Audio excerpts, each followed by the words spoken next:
Welcome to episode 9 of For the Good of Man podcast, your trusted source for all things men's health.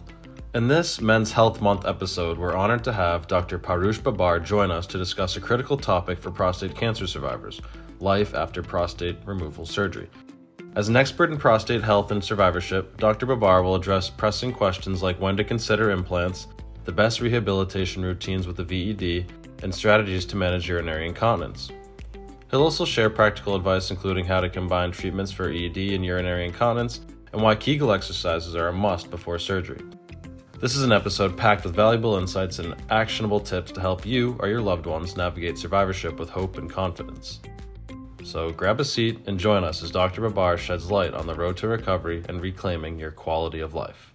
Yeah, Ashton, thanks for having me. I think this is a very timely and important conversation to be having.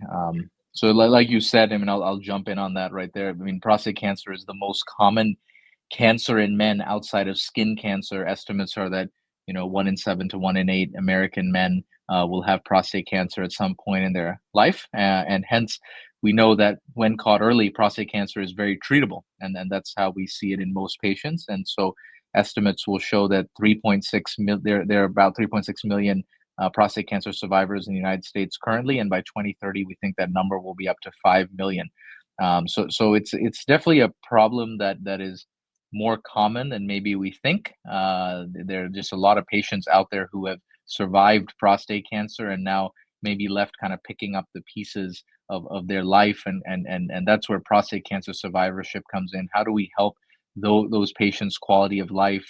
How do we address some of the concerns they maybe had as they were about to go into their surgery, radiation, hormonal therapy, and then life after that. So that's kind of what we'll be trying to discuss.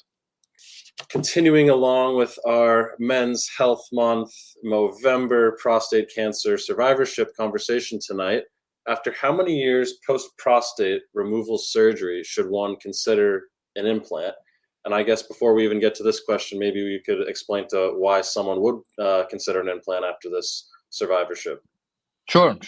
So prostate cancer, being the most common cancer in men outside of skin cancer, it is inherently quite treatable. And there are estimates that well over 90% of men will survive prostate cancer when caught at an early stage. And so hence that's why PSA screening tests, which we advocate in the community, which is a simple blood test between age 55 to 70 and a little earlier in high risk populations, such as patients with a family history or African American patients, can help catch prostate cancer at an early stage. And then you go through that journey of treatment. And then, this is where then the prostate cancer survivorship comes in. So essentially, there's two main aspects of prostate cancer survivorship that we really like to think about. One is continence, right? So the ability to control urine leakage. And second is erectile function, right? So your question about how many years after prostate cancer surgery can you consider an implant, right? So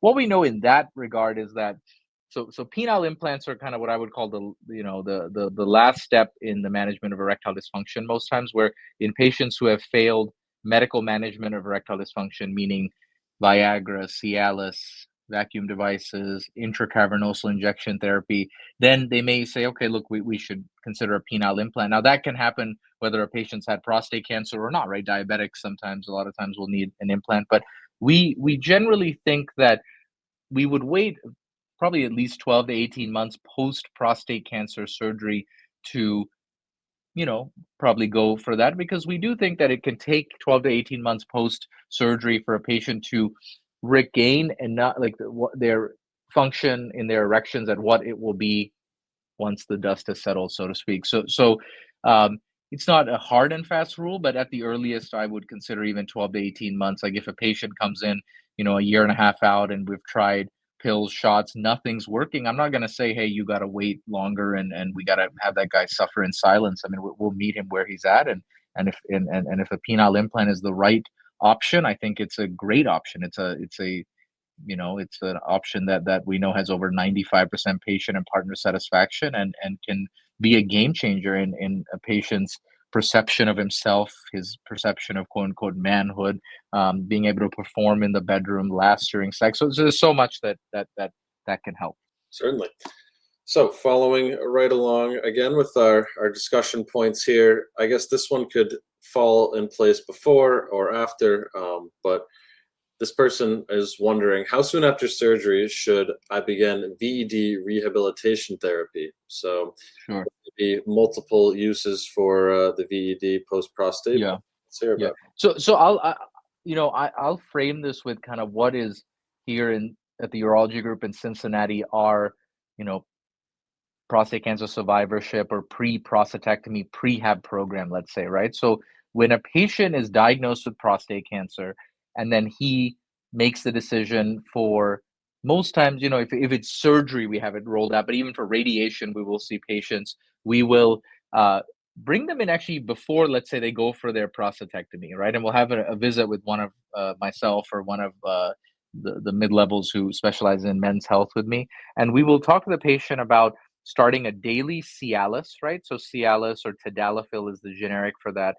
So that helps to increase blood flow to the penis, and I think also helps postoperatively potentially with recovery of erectile function a little sooner.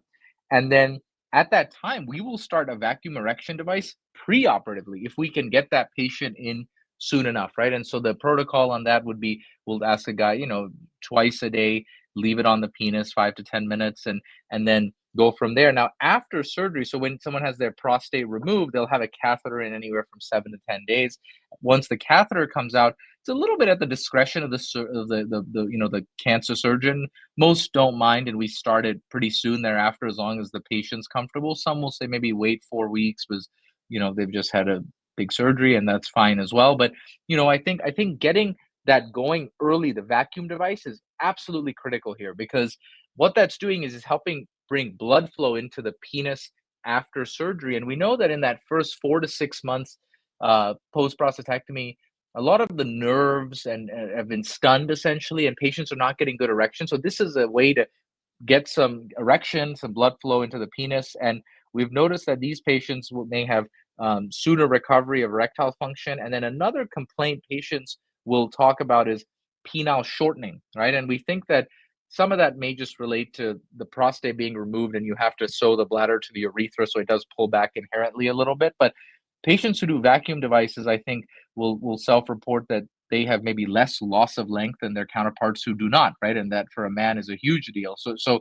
I think you don't lose much at all doing a vacuum device, in this whole prostate cancer survivorship gambit. But I think there's a lot to gain. certainly. Great bits there on the VED use with prostate cancer. So obviously we're covering a handful of different modalities here that can be used for erectile dysfunction, as well as you talked about loss of length or other sizes. Yeah. The next discussion point we have now is about implants being the next step after a decline in the effectiveness of injectables. So I guess, are injectables a solution for ED post-prostatectomy, or is someone really looking at going straight to the implant? No, not at all. No. I think injectables are a big part of this actually, because especially, like I said, I'd wait 12 to 18 months generally post prostatectomy before we consider a penile implant with the so in that time, if a patient is, let's say, 6 months or 12 months out from their surgery and they've tried a vacuum device, they've tried Viagra, Cialis, and they're still not getting a firm enough erection for penetration, that's the time to start these patients on intracavernosal injections, bimix, trimix, quadmix, and that's something that the men's health urologist, we would titrate with them in the clinic and see what they need. But I think that's a very viable option at that point, because they probably do need that in some patients, and I think that intervening sooner helps, because there's no reason to wait. I tell patients, we've been given one life, and your own, every day you're getting older, but you don't need to keep waiting for something to change. Like, you need to act on this, and if patients are interested in having sex, we meet them where they're at, and injectables are a big part of that actually. Definitely a very popular erectile dysfunction modality over here at MedMD, and we offer quite an array of formulations. Absolutely. Yeah. Yeah. So stay on topic on post-prostatectomy and prostate survivorship. This person here is shifting the conversation for us a bit to the urinary incontinence aspect of this. So to my understanding, that can be something that a patient would deal with post-prostate removal, and they're wondering what can be done without using pads to help bladder control. Yeah, this is a great question. So studies will show that after, especially prostate cancer surgery, prostate removal, there'll probably be some transient incontinence for the first few weeks, really, and then generally patients, may have to use pads during that time, and then most patients will do well where they can get out of pads or maybe use one what we call safety pad, like a very thin pad if they're doing, some strenuous exercise or bearing down a lot. But in 7 to 10% of patients, there may be kind of more long-lasting stress urinary incontinence that may need a secondary procedure. So in patients, like pads to me, are it's no way to live. Like it's a temporizing solution for sure, but if someone's leaking 12 pads a day, that is no quality of life. And one thing that is so important to understand is we do not understand how important continence is until we lose it. And then it envelops your life. And but we have great options to treat this, right? So one option, and this is rare, I don't do it that often, but in patients who are just not operative candidates for even a short surgery, you could do a clamp on the penis, which I know MenMD has a good one that you can try. It's uncomfortable at times, but it can be an option, especially in the first year, let's say, when we may not want to do a procedure.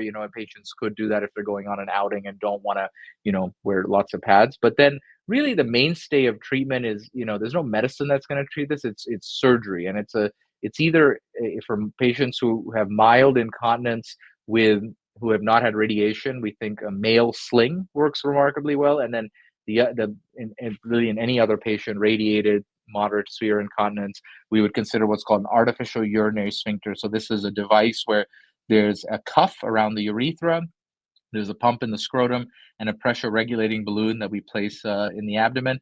And so when the patient needs to pee, he'll press a little button and it opens that cuff, and then on its own it closes back down. So essentially this mimics the function of the native sphincter that is not working as it should after prostate cancer surgery. So there are great options, and it's just something that I encourage patients to really discuss with their healthcare provider, their urologist, and don't suffer in silence. There's a really good new documentary series out through Boston Scientific called the Dry series. It's the fight for to treat incontinence, and so that's on their website. And I these are these nice patient testimonials with their surgeons, and it's been really impactful, and patients should check that out too.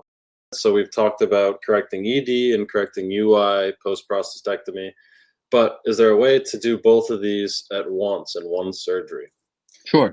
Yeah, look, I mean, so essentially for erectile dysfunction, the surgical option is a penile prosthesis, and then for urinary incontinence, which I'm assuming they're talking about stress incontinence after prostatectomy. So it's either a sling or a sphincter, right? So the question, can you do these together? Absolutely, right? And you could, but like in my practice, do I generally do these together? And the answer, that's most times not. And why is that? Because I find that it can be a lot of surgery to undergo. And we know that the longer the patient in one of these cases where you're putting an implant in a prosthetic device, the longer the patient is open, the risk of infection starts going higher, right? So we like to actually stage these most times, which is where I think it's better to treat the incontinence first, because it's very hard to have sex if you're leaking 10 pads a day. Like you could have the stiffest erection in the world, but if you're leaking 10 pads a day, your partner's not going to be very interested in partaking, I bet. So you got to treat the incontinence first,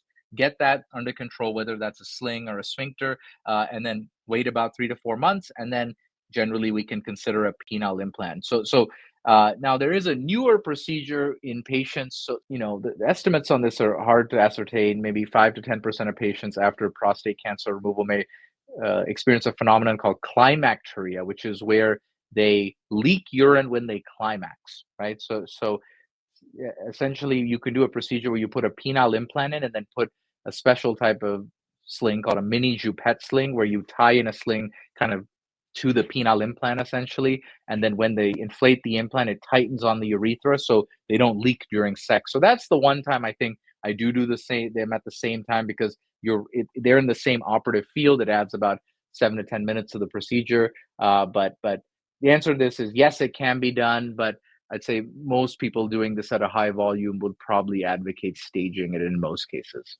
Some great insight there. Yeah, I mean, one thing to mention also that I didn't bring up in the incontinence thing is it's important before patients undergo prostate cancer surgery, in addition to the daily Cialis, a vacuum device, we also recommend, formally teaching patients how to do what's called Kegel's exercises, right? So this is essentially exercises to strengthen the pelvic floor. And Kegel's exercise, the way to think of it, is if you're peeing, if you stop your stream halfway through, that muscle internally you have to kind of clench to do that. That's probably the best way to think of it, Kegels. So sometimes we'll refer patients for formal pelvic floor physical therapy teaching, but that's an important mainstay. And in patients who have just like minor incontinence, maybe one pad a day, doing Kegel's exercises preoperatively and postoperatively can help strengthen the pelvic floor so that they don't need a secondary procedure for their incontinence. So, incontinence, ED, all of that in mind, I think this follow-up question sums it all up pretty well. So, after a prostate removal, will I ever regain my normal erectile function? Yeah, I mean, I think certainly it's not going to be better than it was before prostate cancer surgery, but it's possible it could get back to how it was maybe 12 to 18 months postoperatively. I think a lot of this depends on how was the patient's erectile function preoperatively. That is the absolute number one predictor of this, right? So if a patient's diabetic, a little older, a little obese, and they didn't have good erections going into surgery, then likely there's no way to expect that it's going to be good. But the unfortunate young guy in his early 50s who gets prostate cancer, who's very healthy, good BMI, does not have hypertension, no hyperlipidemia, not a diabetic, who has great erectile function postoperatively, yeah, when in the hands of a skilled surgeon, and if they can do a nerve sparing prostatectomy, if the cancer allows that, then we do think that there is definitely hope for regaining normal erectile function. And whether sometimes, at least up front, they may need a boost with the PD5 inhibitors like Viagra and Cialis, or a vacuum device, that's certainly possible, but there's always hope. So and if it doesn't get to where they want, then they come see a urologist, and I think we have many options for them to help. I guess all I'll say is I think that the first step for men is reaching out to their healthcare team, even if they're going through the journey where they've just been diagnosed with prostate cancer, or if there's a man who's he had his prostate out 10 years ago and he's suffering in silence. It's never too late. That's the thing I really want to drive home to our listeners, that there is always hope. We can always meet the patient where he is at in his journey along this. But the first step is to just come in and see us, and I think we can always talk through some options. And I know it takes a lot of strength to come in, but do not despair, and don't suffer in silence. You don't have to be alone dealing with this journey. So yeah, that's all I got. Thank you so much for joining us on this special episode of For the Good of Man podcast. We hope you found Dr. Babbar's insights on post-prostatectomy care informative and empowering. Remember, if you have any questions you'd like us to answer in a future episode, feel free to submit them at menmd.com/podcast. Don't forget to tune in next month, where we'll dive deeper into the world of men's health and explore more ways to improve your well-being. Until then, take care, and remember, it's never too late to take the first step towards hope and healing.